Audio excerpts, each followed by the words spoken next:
Good morning and welcome to this episode of Getting to Know Our Heavenly Family.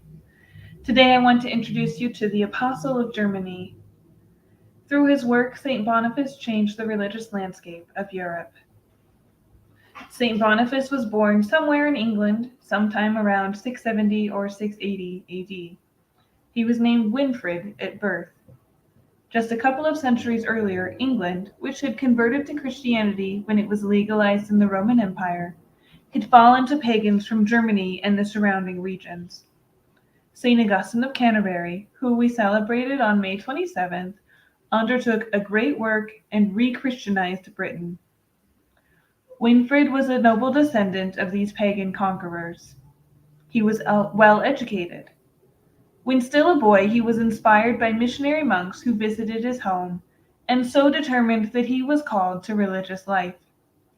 He worked hard to convince his parents of his religious vocation, and eventually was given permission to join the Benedictine community in Exeter.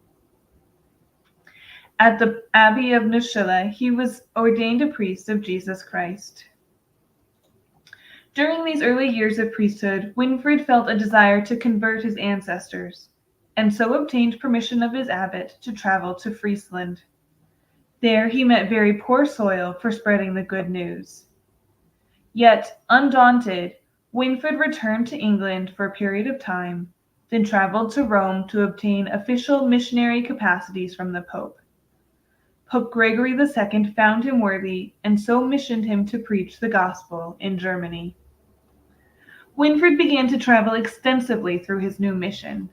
He converted peoples, built monasteries, and worked to strengthen the weak Christian communities which already existed.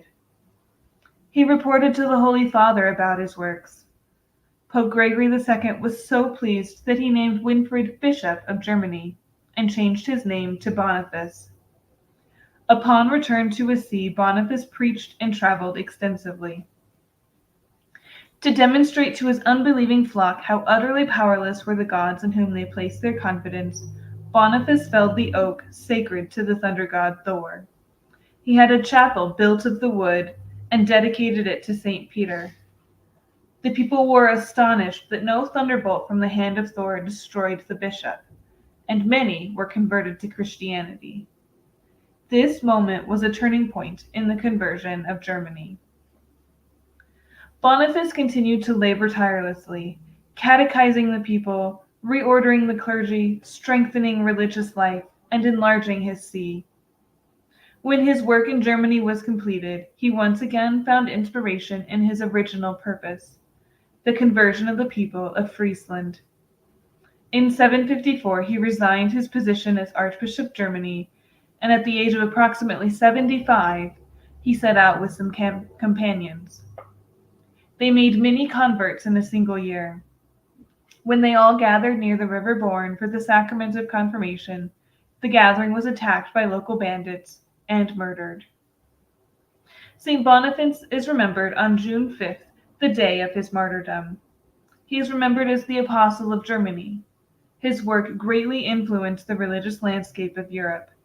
Several occupations, as well as cities in Germany, have taken Boniface as their patron.